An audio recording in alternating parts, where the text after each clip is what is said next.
Alright, today I want to talk about posture, but not in the usual boring way like stand straight, pull your shoulders back, do some stretching. No.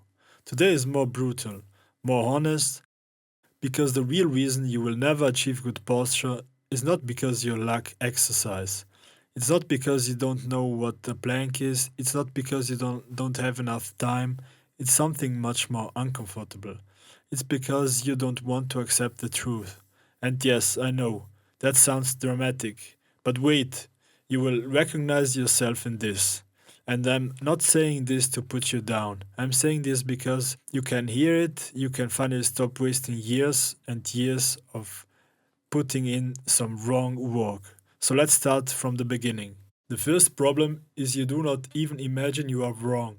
In the beginning, you don't even have the imagination that something in your posture could be that wrong. You might think, yeah, maybe it's not optimal. Not optimal. That is the favorite word. Not optimal means it's fine, it's basically okay, it's acceptable. But wrong? Wrong posture? Me? No, never. Because if you accept that it is wrong, then you also accept that something in your everyday life is off. And most people do not want that. They want to believe, I'm normal, I'm okay, I'm fine, even if their body is not fine. And there is the specific moment that proves this. The moment when somebody says, hey, your posture is not great. And what do? First, you get frustrated. Then you get motivated. But before that moment, you live like nothing is happening because you do not want to see it. So, secondly, it's the problem with the side photo. It's a moment of truth. Most of you do not want to see a picture of yourself from the side. Because from the side you cannot lie. From the front you can fake it. From the front you can stand in a good angle, suck in the belly, do your best and smile. But from the side your body tells the truth. And you might see something like hyperlordosis, a rounded back like the modern Quasimodo, yes, like the cartoon, a sagged down torso, and a protruded abdomen as the cherry on the cake. And then you finally realize wait, this is not optimal. This is trash. And it's shocking. Not because of the body fat. I'm not talking about fat. I'm talking about unathletic posture, a dysmorphed body. And the crazy thing is that posture was always there. But as long as you didn't see it, it didn't exist, right? That's how most people nowadays live. If you don't look like it, so it's not real. Beautiful strategy works perfectly until it doesn't. So, as third, you discover that posture actually matters. So, why does it matter? Because posture equals two things: more functional physique, more aesthetic physique. And these 2 points go hand in hand. And I can say this because we have graphical control and video control. You can literally see it. If you move well, you look better. If you look better, you usually move better. Right now, many people move without coordination and without poise. So, what happens? The results are an unbalanced, unaesthetic, weak body, compressed, skewed, and just not alive. And then you get pain in articulations that come and goes, all sorts of breathing problems, digestive problems. Why? Bad use of the self. And I want you to understand something. Bad posture isn't only about how to stand, it's about how you exist, how you do everything. How you stand up, tie your shoes, sitting down on a chair, walking, and all sorts of things. Even like walking, scrolling, watching a film, all of it. A passive body, repeated every day, becomes a destiny. So, as a fourth, you get the big illusion. Training more is not the solution. And then you think, okay, I just need to train more. And you follow my content, you already know. More wrong movements equals faster downward spiral. Let me repeat that because this is important. More wrong movements equals faster downward spiral of the bad habits. Bad habits create faster bad coordination. Bad coordination creates bad looking body. So if your movement is wrong, doing more it's not an improvement, but it's like saying my car is broken, so let me drive faster. Genius.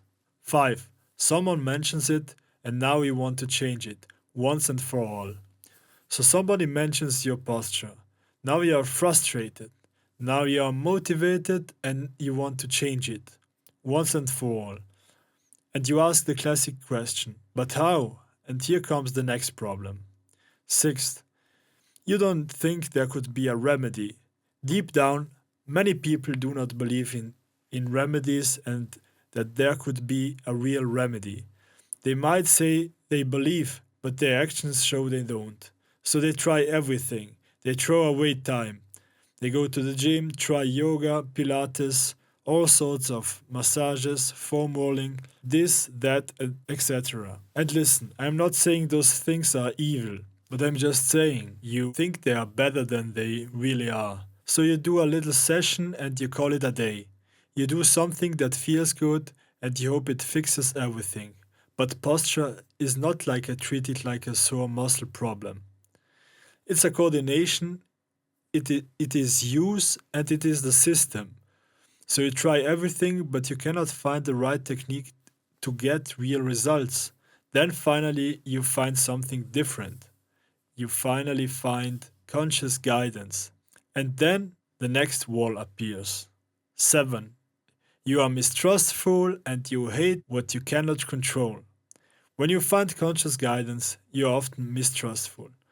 Not only about posture in general, but about things you do not know. You have no trust in manifestation, no trust in seeing what is possible at first, no trust in the idea that something can change naturally. You want proof list. But the only way to get the proof to get the work done. And that is the trap. You want to see results before you commit. But you only get results after you commit. And there is a big wall in front of you. Your comfort zone. 8. The comfort zone is not comfort, it's a prison. Let me define comfort zone in a brutal way. The comfort zone is the zone that wants you to be miserable and stay miserable for the rest of your life. Why? Well, because it's familiar. It is you. Even if it's the bad you, at least it is you. And the comfort zone will tell you do not do something unknown. It could be dangerous. Stay safe. Stay the same as yesterday. Even yesterday was pain. Even yesterday was low energy. Even yesterday was a body that is slowly getting more compressed. Comfort zone don't care about your future. It only cares about staying the same. 9. The small moment of motivation and the dopamine truth. And then one day something funny happens. You find motivation. Why? Maybe because the day before you were not doom scrolling and throwing away your dopamine. So you now have the energy and now you are like, okay, let's try. And finally, you try conscious guidance. And here's the truth. It is the only technique that will bring you more results than every other technique. But the reality hits you in the face. Bam. Because it takes effort. And not the kind of effort people want. It takes two kinds of effort. 10. The two efforts. Mental and physical. Effort number 1. Metacognition of the mind. Think about more than 3 movements at the same time. Most people cannot do that. They cannot even think about one while moving. They move on autopilot. So when you ask them, can you coordinate this, this, and this? Their brain basically says, no, error, system overload, shut down. Effort number 2, physical effort. Sometimes you get red in the face, sometimes dizzy, sometimes anxious, sometimes discomfort, because you are using the parts of you that are sleeping and you are reorganizing your patterns. Your body is like, what is this? Why are you doing this? I hate this. Go back to the old program. And then the biggest disappointment. No instant results. Because mainstream postural bubble teaches you do this stretch and you are fixed. Do this and your posture is corrected. No, conscious guidance is not a quick fix. It is a real fix. And the real fixes are not sexy. They are boring, repetitive, humbling. 11. The mainstream postural bubble versus reality. And there is another reason people quit.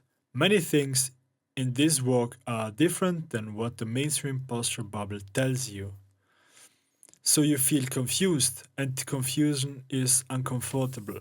And most people hate being a beginner. They want to feel competent instantly. They want to feel like I got it. But posture change is not like buying a new shirt. You cannot wear it tomorrow and call it solved. You have to build it. 12. The laziness phase. The real reason people fail.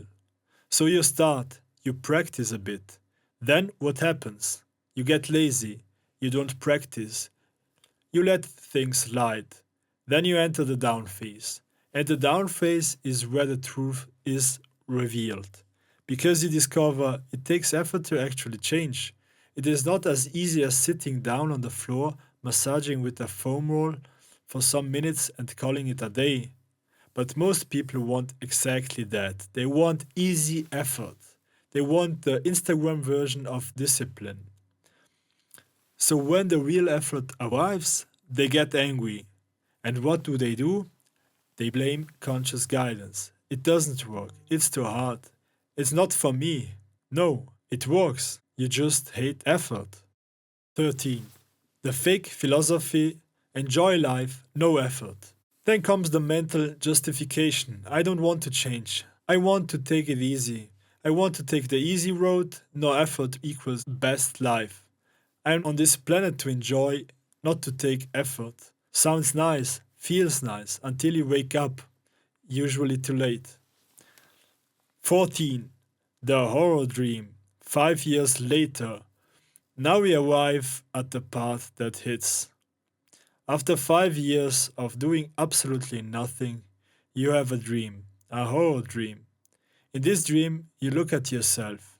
If you would have stick to conscious guidance for those 5 years, and you see the alternative version of you, the version that did not quit, the version that did not lie, the guy that did a few things. He accepted the truth, he accepted he had bad supported posture, different bones out of balance. He watched the side image, he watched in the mirror, he was true to himself. He admitted, my posture is shit.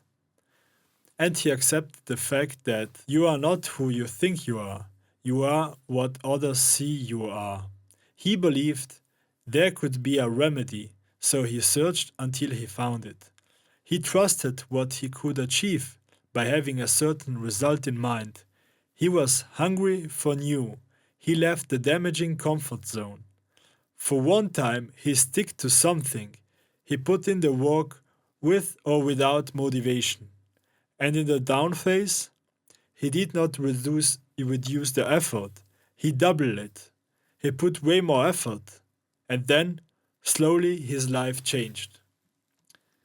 He realized he has less health problems and a better life. Now he has no joint or muscle problems.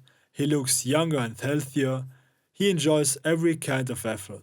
Because sometimes the earned effort is 10 times better than the gifted one.